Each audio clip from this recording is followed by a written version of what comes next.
Ya ini kan gua gitu. Ini kan aku. Iya. Ini kan tubuhku. Ya kan? Ini diriku. Ngapa pula kalian yang mengaturku? Wah, kayak gitu. Sebenarnya enggak, dia sendiri yang rusak. Hmm. Karena ini dia misalnya 2 orang nih. Betul, Anggaplah nih sedunia ini baru 2 orang. Iya. Itu akan terjadi tambahannya. Dia seperti virus. Virus. Mm-mm. Jadi kalau orang marah, karena ini virus. Sama Mm-mm. kayak orang narkoba juga. Betul, Kan yang hisap saya, Iya, yang beli betul. saya. Kalaupun rusak, badan-badan saya Saya, sendiri. Cinta antara dua individu, kata mereka, terlepas dari jenis kelamin mereka, katanya, adalah ekspresi kemanusiaan yang mendasar. Seharusnya dihormati.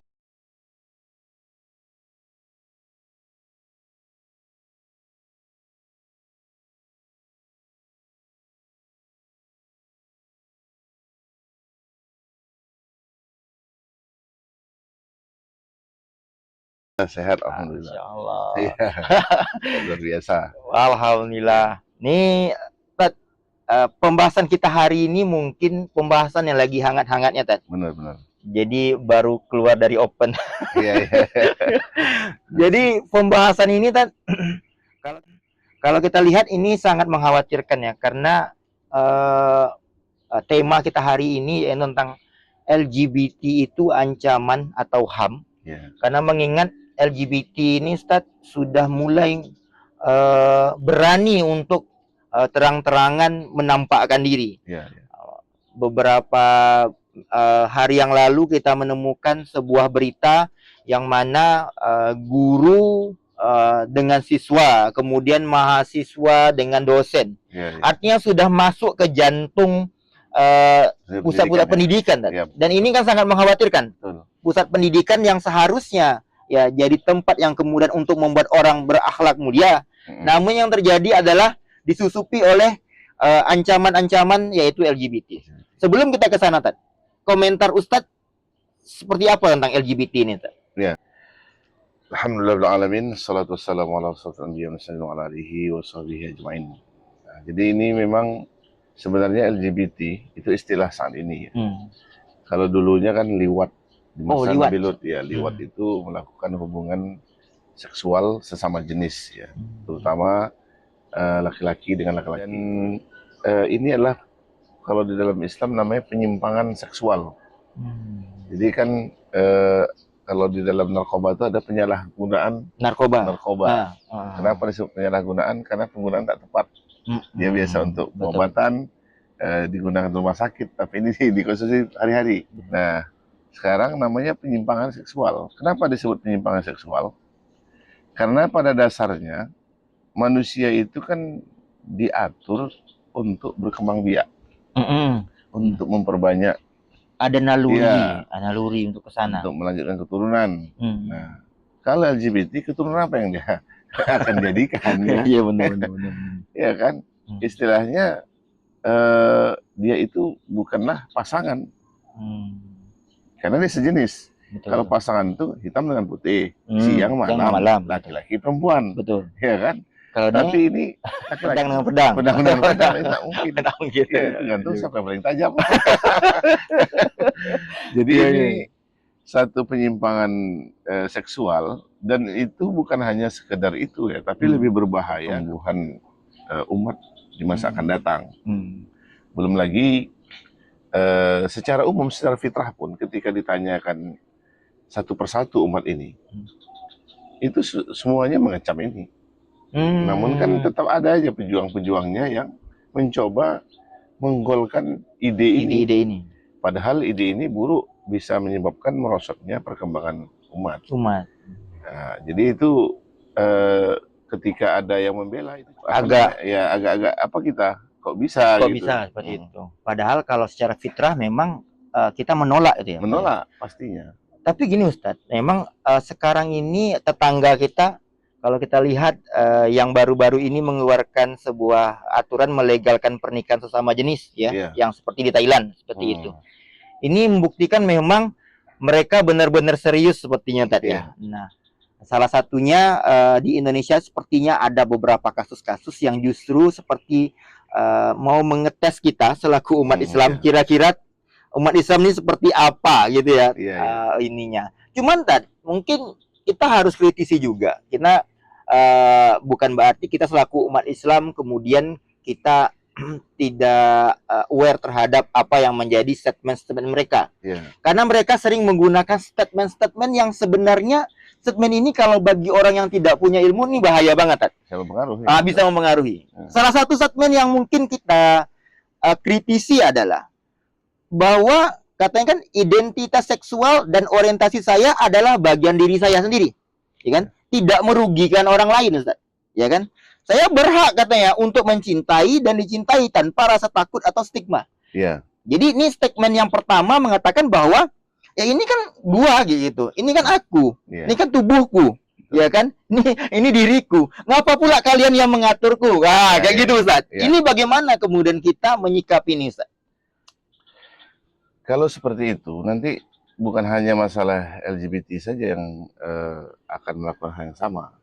Nanti gimana dengan kejahatan-kejahatan yang lain, ya kan? Kejahatan-kejahatan yang lain yang notabene mereka menganggap ini kan urusan saya. Ya kan? Betul. Kalau seperti itu, nanti bukan hanya masalah LGBT saja yang akan melakukan hal yang sama. Nanti gimana dengan kejahatan-kejahatan yang lain, ya kan? Kejahatan-kejahatan yang lain yang notabene mereka menganggap ini kan urusan saya. Ya kan? Betul.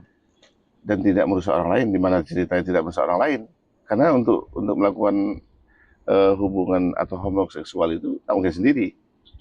Ya, kalau kita lihat faktanya itu korban loh, tidak mereka asalnya tidak suka dulu. Awalnya dijebak seperti itu. Dijebak. Jadi itu tidak fitrah yang dia sampaikan. Kan banyak itu. Oh, Siano itu awalnya kan pas ditangkap, awalnya ternyata pernah korban LGBT. Akhirnya karena itu dia pernah mengalami itu merusak mentalnya, sehingga dia juga akan melakukan mencari mangsa lagi. Jadi kalau dibilang oh ini kan hak saya, itu kan karena dia merasa sudah banyak yang mendukung. Pada aslinya tidak ada yang mau melakukan itu.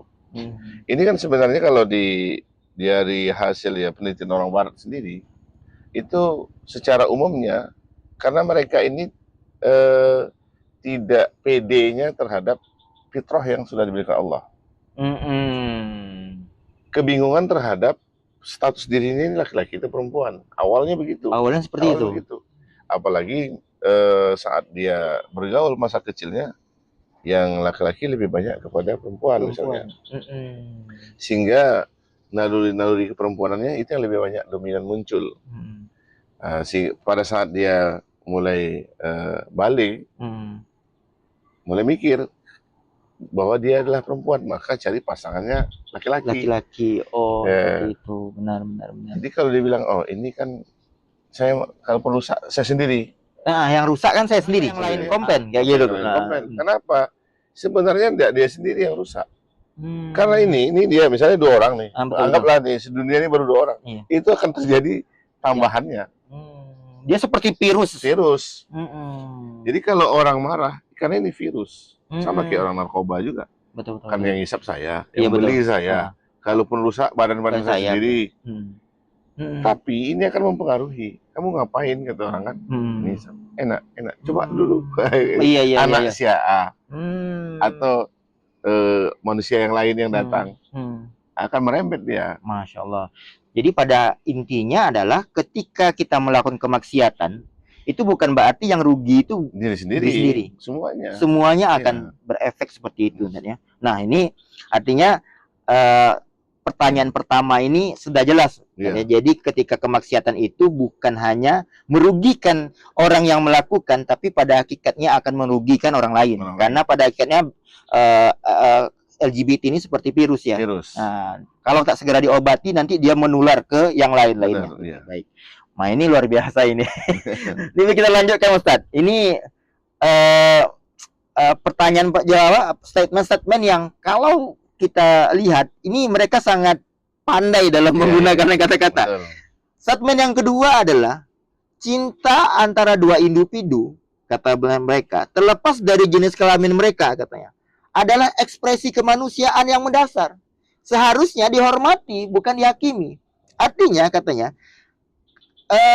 ini kan ekspresi kecintaan itu adalah naluri utama, ya kan, hak asasi manusia kan gitu. Mengapa kemudian harus dihakimi? Biarkan aja kami menikmati kan seperti itu. Ya, bagaimana dengan ini? Sebenarnya benarnya bahwa cinta itu memang naluri fitrah kan. Benar. Nah, namun ekspresi cinta itu ada diatur. Masya Allah. Ya, ini nih. Ya, kan? Ekspresi cinta. Sama kayak kita cinta tanaman, tak mungkin bersetubuh dengan tanaman. Betul. Dirawat. Betul. Nah, begitu juga ketika dengan laki-laki, ya tolong menolong kita. Ada yang kesulitannya, bukti cinta sebagai sesama manusia kan. Ketika dia membutuhkan sesuatu, kita punya rasa cinta, kita ingin menolong. Itulah bukti rasa cinta. Tidak sampai melakukan penyimpangan seksual tadi. Justru kalau kita ini menyadari punya rasa cinta, lalu melakukan tindakan yang atau penyaluran cinta yang tidak sewajarnya, itu bukan bukti cinta, itu perusak. Gimana kita? Sama kayak orang tua ketika dia cinta sama anaknya, salah sikit aja langsung dipukul dengan zolim. Saya cinta loh anak, biar dia baik. Tapi betul. Apakah begitu caranya? Nah, kan gitu. Yang cintanya udah benar. Caranya, cara ekspresinya. Niatnya memang betul. Bener. Tapi bukan hanya niat, Ustaz ya? Ya. Jadi kalau begitu, nanti rusak semua. Gimana kalau kita cinta dengan pagar orang? Diambil. Ya ambil atau diru. Kan saya sayang. Betul.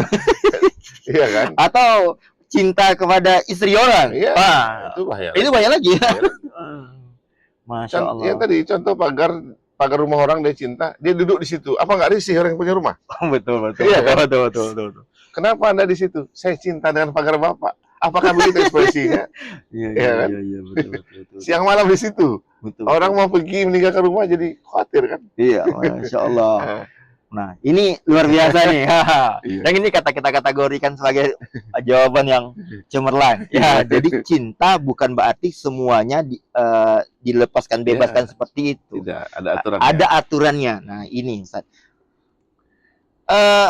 Pertanyaan dari statement dari mereka ini juga nih Ustaz, katanya kan perilaku kami kan tidak merusak tatanan sosial, katanya. Sebaliknya kami berkontribusi pada keragaman, kekayaan budaya yang ada di masyarakat. Bahkan dari kalangan mereka dengan PD-nya, kami juga sudah memberikan kontribusi bagi negara ini. Banyak komunitas-komunitas kami yang kemudian membangun usaha dan sebagainya, memperkerjakan usaha dan sebagainya. Artinya adanya kami bukan sifatnya merugikan, justru menguntungkan negara bagi negara ini. Sumber pemasukan negara. Sumber pemasukan negara kan. Ya, banyaknya unit usaha yang mereka buat. Karena ini kalau kita lihat Ustadz, para aktivis ini kalau kita lihat mereka bukan orang sembarangan. Yeah. Mereka juga pengusaha-pengusaha dan sebagainya, dan mereka secara zahir melihat mereka orang-orang yang punya kekayaan dan mempunyai karyawan dan sebagainya. Nah, ini gimana? Kalau dia bilang kontribusi terhadap negara sehingga bisa membangun negara. Negara mana yang dimaksud kan gitu? Tentu negara yang bukan Islam. Kenapa? Karena memang itu perbuatan yang tidak disetujui seluruh umat kan. Iya betul. Iya. Jadi kalau dikatakan kontribusinya apa misalnya meningkatkan APBN negara. Iya betul. Kalau meningkatkan APBN negara berarti rakyat bisa sejahtera. Betul. Sejahtera nggak rakyat kita? Mana kontribusinya kali ya?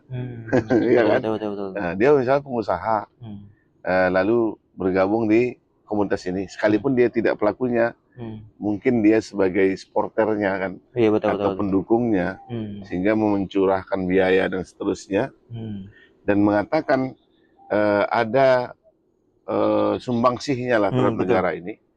Ya buktinya mana? Harus dibuktikan. Harus buktinya. Buktinya itu apa? Oke, gara-gara ini misalnya negara jadi sejahtera. Sejahteranya mana? Kan gini, kalau dia bilang kontribusi terhadap negara sehingga bisa membangun negara. Negara mana yang dimaksud kan gitu? Tentu negara yang bukan Islam. Kenapa? Karena memang itu perbuatan yang tidak disetujui seluruh umat kan. Iya betul. Iya. Jadi kalau dikatakan kontribusinya apa misalnya? Meningkatkan APBN negara. Iya betul. Kalau meningkatkan APBN negara berarti rakyat bisa sejahtera. Betul. Sejahtera nggak rakyat kita? Mana kontribusinya kali ya? Iya kan? Betul. Nah, dia misalnya pengusaha, lalu bergabung di komunitas ini. Sekalipun dia tidak pelakunya, mungkin dia sebagai supporternya kan, atau pendukungnya, sehingga mencurahkan biaya dan seterusnya, dan mengatakan ada sumbangsihnya lah terhadap negara ini. Ya buktinya mana? Harus dibuktikan. Harus buktinya. Buktinya itu apa? Mana negara yang melegalkan LGBT yang kemudian sejahtera gitu kan? Iya. Justru kan gini, setiap manusia ini kan ada pengeluaran real dan non real. Kalau yang di LGBT lebih banyak pengeluaran non real, otomatis khamar. Iya kan? Iya betul. Apakah khamar ini sumbangsih ke negara? Betul. Kalau seandainya itu sumbangsih, berarti kan pejabat jadi pemabuk. Kalau pemabuk apa yang dia pikirkan untuk rakyat? Kan gitu. Justru yang paling kita khawatirkan kemarin kita menemukan bahwa tingkat penyakit seksualitas itu semakin beragam. Makin luar biasa. Dan itu pasti membebani APBN. Membebani. Dan justru itu sebaliknya membahayakan kelanjutan negara itu. Masya Allah. Jadi kalau dia katakan, oh kami ini juga sebagai sumbangsih keberagaman, sehingga ada yang suka lawan jenis, ada yang suka sejenis, ini ditambah betul. Ada yang suka lawan jenis dan sejenis, itu biseksual tadi kan. Nah ini dianggap menambah keberagaman sehingga menjadi cerminan negara itu negara yang maju. Betul. Nah, ini kejadian sudah lama, zaman Nabi Lut lagi. Jadi belum ada, sekarang sudah ribuan tahun lalu. Cuman sekarang fasilitas dan media yang dipakai ya terkini, kekinian. Namun dari segi kejahatannya ini sudah lama, itu balik ke belakang, kita nggak maju. Dikata orang zaman dulu lagu lama kaset baru. Nah ya, maka ada negeri Sodom namanya. Sodom yang dihancurkan itu. Dan itu dihancurkan? Dihancurkan oleh Allah SWT. Nah ini wajar saja terjadi cara berpikir seperti ini karena bukan berpikir Islami. Ya. Kenapa? Karena kenapa harus kita pakai Islami kan? Gitu? Karena Islami itu yang memikirkan semuanya. Kalau ini kan mikir diri sendiri tadi. Kami, terus komunitas. Itu, namanya komunitas ingin nambah. Iya betul. Nambah anggota kan? Iya betul.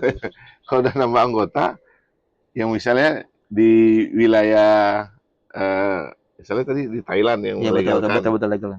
Jadi dia namanya sebuah kejahatan dan itu bagian dari ajaran yang negatif, itu pasti tidak hanya terhenti di Thailand saja. Dia pasti ingin menyebarkan seluruhnya. Ya sama kayak orang punya prestasi apa, artis lah contohnya. Dia termasuk naik karirnya di negeri kita. Ingin juga berkembang di Malaysia. Diekspor. Dan itu merusak. Kalau LGBT ini merusak. Dan bukan fitrah gitu ya. Jadi kalau bukan fitrah itu pasti tidak akan nyaman. Betul. Karena dulu ada juga di masa dulu itu akibat stres juga ya. Ada artis selevel John Lennon lah. Jangan lama kan? Kayaknya yang baru-baru. Zaman all kan. Dia karena tidak ngerti cara berpikir cemerlang, akhirnya dia merasa bahagia itu kalau berhubungan berbagai macam wanita. Akhirnya dia lakukan. Bosan juga dia. Akhirnya sejenis. Bosan juga. Akhirnya sama hewan. Setelah meninggalnya. Nah. Jadi artinya ketika cinta itu tidak sesuai dengan fitrah tadi, pasti meresahkan. Pasti akan meresahkan. Meresahkan, tidak nyaman. Dan kalau mungkin dia hidup di dunia ini hanya sendiri, mungkin nggak apa-apa, Ustadz ya. Tapi masalahnya kan tidak semuanya orang yang kemudian, karena banyak statement gitu.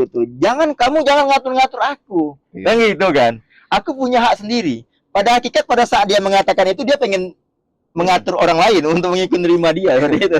Iya. Di waktu yang bersamaan dia kan menolak fakta yang asli. Iya betul.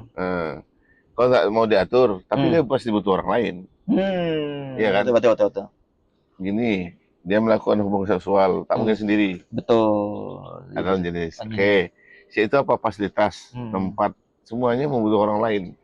Untuk ada tempatnya itu kan perlu ahli bangunannya. Betul. Iya kan? Tata ruangnya. Betul. Dan dia butuh makan juga kan, nggak mungkin dia sendiri. Baik. Terus kalau orang yang tadi yang mungkin kesal dengan ucapannya, yang penjual makanan, kayak menjual untuk dirinya sendiri. Kamu jangan atur saya, jangan minta barang saya. Betul. Mati dia. Mati dia. Jadi intinya adalah kita ini karena kita makhluk sosial, tidak lepas dari saling ketergantungan antara sama lain. Jangan pernah merasa individualis. Betul. Bahwa kita yang paling benar kita dan karena kita hidup di masyarakat, tentunya kita saling membutuhkan. Nah, Tad, ini statement-statement yang sebenarnya saya rasa sudah bisa dijawab oleh Ustadz nih. Jadi ini bukan ngetes tidak nih, Ran. Tapi ini kita lakukan karena podcast kita ini agak berbeda sedikit. Jadi kita harus ada statement-statementnya. Baik Ustadz, berikutnya adalah dulu kan kalau kita lihat zaman Nabi Lut itu lesbian dengan gay gitu. LG-nya aja. Sekarang ada B, T, bahkan yang terakhir adalah Q.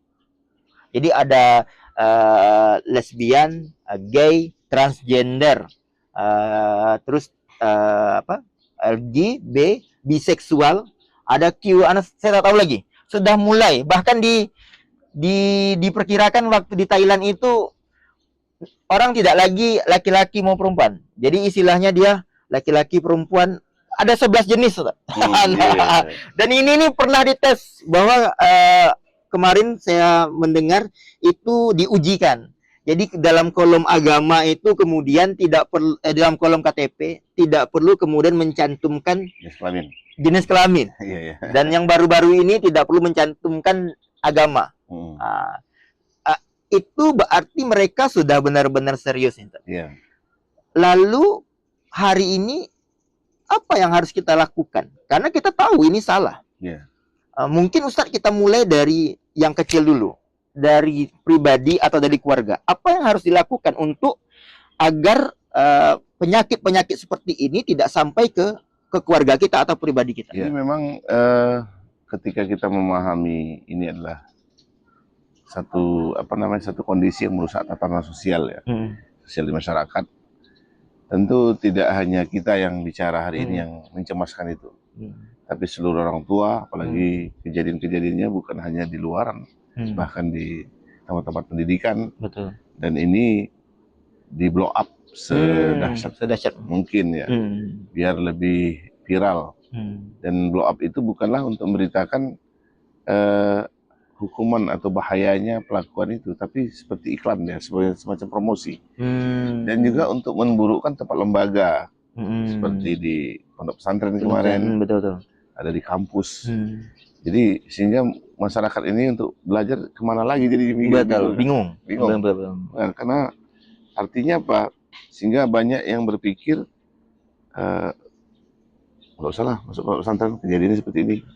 Iya kan? Iya betul. Padahal logikanya gini, di pondok pesantren aja tak bisa terjaga, apalagi tidak gitu kan, lebih bahaya lagi. Iya kan? Nah, maka ini adalah langkah-langkah yang harus dilakukan. Langkah-langkah itu adalah memang Islam itu mengajarkan ada namanya ibda' binafsiyah, takwa individu memulai dari diri sendiri.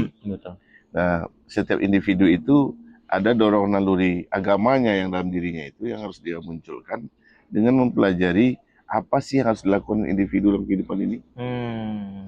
Mulai dari mengetahui, memperbaiki akidah. Kalimat la ilallah itu harus tajam dalam dirinya. Kan ada kalimat la ilaha illallah. Maka cara membacanya atau menafsirkan secara ringkas yang mudah, la ilaha, berhenti di situ dulu. La ilaha. Tiada Tuhan. Di dunia ini nggak ada Tuhan. Nah, itu pemahamannya. Illallah, kecuali Allah. Selain Allah bukan Tuhan, bukan yang berhak disembah. Selain dari Allah tidak berhak dipatuhi, kan gitu. Selain dari Allah tidak bisa diikuti. Nah, ini tadi bukan dari Allah. Betul. Iya kan? Jadi tidak perlu terpengaruh, apalagi ingin coba-coba. Penyakit LGBT ini kan sifatnya kecanduan. Kecanduan dia. Dia lebih dahsyat dari narkoba. Begitu kan? Iya, lebih dahsyat. Dan makanya di dalam Islam, orang yang ketika ketemu dengan pelaku LGBT ataupun homoseksual itu memang dua-duanya dibunuh sekalipun dia diperkosa. Walaupun diperkosa? Walaupun ini korban? Iya. Misalnya ada anak SMP dicabuli gurunya dengan melakukan liwat tadi homoseksual, dua-duanya dibunuh. Karena kalau satu saja, karena di dalam hadis itu fa'il wa maf'uf, pelaku dan yang kena, yang korban, dua-duanya harus dibunuh. Yang si pelaku sebagai tindak kejahatannya ini membunuh virusnya. Nah, wah, ini saya baru tahu ini. Artinya, mengapa sampai pelaku itu kalau pelaku oke lah, kita wajar. Ya. Tapi korban ini harus kemudian dibunuh. Ya, kan itu virus akan menular nanti. Berarti sedahsyat itu. Dahsyat itu. Karena ada di apa namanya? Kalau ahli penelitian medisnya kan, di anus itu ketika ada yang dikenai alat kelamin itu membuat kecanduan. Wah, itu dia. Karena kan kejahatan itu kan tak berhenti. Masya Allah. Berarti memang saya baru ingat, betul. Jadi penelitiannya ternyata ketika orang, mohon maaf betul, disodomi itu memang katanya lebih nikmatnya, Masya Allah, berlipat-lipat. Iya. Dan kemarin beberapa yang tertangkap itu kan di ada daerah kita, itu bahkan orang keluarga kan sudah menikah juga, terus ada juga dia itu aktivis masjid. Nah, yang di apanya kan anak ngaji. Nah, anak ngaji ini bukan sekali itu, ternyata dia anak ngaji yang dia ajarkan ini itu korban sebelumnya. Jadi dia cari mangsa lagi. Artinya memang seperti dia nggak sengaja, tapi karena memang dorongan itu tadi. Berarti dia harus memuaskan. Iya. Dia anak SMP masih kan, akhirnya kan tertangkap. Kalau anak SMP ini yang jadi korban itu sebenarnya sudah korban sebelumnya. Itu dia yang cari. Dia mencari lagi. Berarti dia mencari kepuasan lainnya. Iya. Innalillahi wa inna Dan itu Rasulullah telah menyampaikan ya. Dan ini juga disepakati oleh para fuqaha. Siapa saja yang kalian dapati melakukan perbuatan kaumnya Nabi Lut, maka bunuhlah keduanya. Kedua-duanya. Ya. Masya Allah. Artinya Allah itu menciptakan kita itu sudah tahu. Betul. Luar dalam seperti apa. Makanya Allah menciptakan aturan itu sudah pas untuk menyelesaikan permasalahan ini. Karena memang kalau kita lihat sahabat sekalian, memang kalau kita lihat ini rata-rata yang melakukan aktivitas ini biasanya mereka harus mencari korban mangsa-mangsa lainnya. Iya. Innalillahi wa baik inna dia ilaihi itu pelaku sebelumnya ataupun dia yang korban, dia akan mencari. Ustaz, ini mungkin timbul pertanyaan baru, Ustaz. Anggap zaman sekarang tidak ada negara yang menjalankan aktivitas ini. Tentunya kita tahu bahwa tidak bisa kita hukuman bunuh dan sebagainya, gitu, Ustaz. Iya. Tapi sebelum ke sana kita nanya, Ustaz. Ini yang baru-baru yang viral itu adalah Sudirman selaku pimpinan pondok pesantren. Iya. Oke, kita kritisi ini dulu, Ustaz. Secara logika kan dia anak pondok pesantren, kemudian kalau kata keterangan dari Ustaz Fatih Karim itu luar biasa bacaan Quran dan sebagainya, sampai Ustaz Fatih Karim pun kemudian terkesima dengan cara beliau menyampaikan dan sebagainya, walaupun gayanya tidak bisa dirubah, kayak gitu, agak kemayu dan sebagainya. Artinya secara pribadi dia sudah tahu agama, secara pribadi dia paham agama, tapi mengapa kemudian pemahaman secara pribadi ini tidak bisa kemudian membuat dia menjadi apa ya, menjadi tidak melakukan itu? Iya. Nah, itu mengapa, Tad? Jadi ini kita harus juga, jadi sehingga orang merasa, oh ini agama ngapain juga, kan udah belajar agama, ternyata tidak bisa membuat kita terlindungi dari ini. Gitu, tadi sebagaimana kita sampaikan di awal ya, bahwa ada takwa individu dengan mempelajari agama. Nah, itulah maklumat yang dia miliki. Nah, setelah itu apa? Masuk kepada pengamalan. Jadi kan kalau dalam proses berpikir itu pertama cari maklumat. Maklumat itu jadilah ilmu. Ilmu, betul. Untuk paham, diamalkan. Maka mafhum namanya. Jadi misalnya yang perintah dilaksanakan, yang dilarang jauhi. Dia lakukan itu. Itu namanya mafhum. Mafhum. Dan ketika terus-menerus dia lakukan, maka jadi suluk dia. Jadi kebiasaan. Jadi way of life. Ya, jadi pandangan hidupnya. Nah, bisa jadi, kan tak sedikit saat ini orang yang paham, ngerti menjelaskan Al-Quran, dan rata-rata kalau orang gaya Kemayu ini memang kalau sekali satu kalian itu memang membentuk ahli. Jadi itu betul. daya tariknya. Betul pula kan? enak. Iya. Betul. Dan itu hanya sekedar penyampaian, tidak dalam bentuk pengamalan. Jadi kalau kita sampaikan, oh dia kan paham agama, tapi kok melakukan ini, berarti nggak diamalkan. Itu saja konsepnya. Gitu, konsepnya. Nah, dan satu lagi, untuk bisa kuat mengamalkan ini nggak mungkin sendiri, harus punya komunitas yang bergerak dalam memasyarakatkan pemahaman Islam ini. Kalau sendiri jadi korban. Betul. Makanya jangan heran, jangankan yang kasus ini tadi, ada ulama ketika menjabat tidak cerita keulamaannya. Ada ulama ketika mendukung calon malah keluar dari cerita Islamnya. Kenapa? Karena tidak diamalkan, karena dia sendiri benar. Ya, tidak mengingatkan. Makanya dalam yang diajarkan Nabi itu kan ada namanya taskib, ya, pembinaan. Kemudian tafaul mal ummah, berinteraksi dengan umat. Ya, untuk bisa interaksi ini pasti ada komunitasnya. Ada komunitas, betul. Nah, mungkin sendiri. Betul. Ada yang mengomandoinya. Baru nanti akhirnya masyarakat ini banyak yang paham Islam, maka bisa mengambilkan kekuasaan untuk menghukumi LGBT ini dibunuh. Karena kalau misalnya hanya sekedar di penjara, justru nanti khawatirnya di penjara itu dia cari korban pula. Jadi keluar semua napi yang keluar bebas itu udah jadi LGBT semua. Apalagi kan mereka bertahun-tahun tidak pernah jumpa lawan jenis. Innalillahi wa inna ilaihi raji'un. Itu terjadi. Bahkan mungkin di penjara itu lebih banyak. Artinya memang Allah itu sudah benar-benar luar biasa memberikan konsepnya, ya. Memang betul-betul luar biasa. Dalam Islam itu hukuman tidak begitu lama, singkat. Yang zina cambuk sekali, jerah, bunuh, selesai perkara.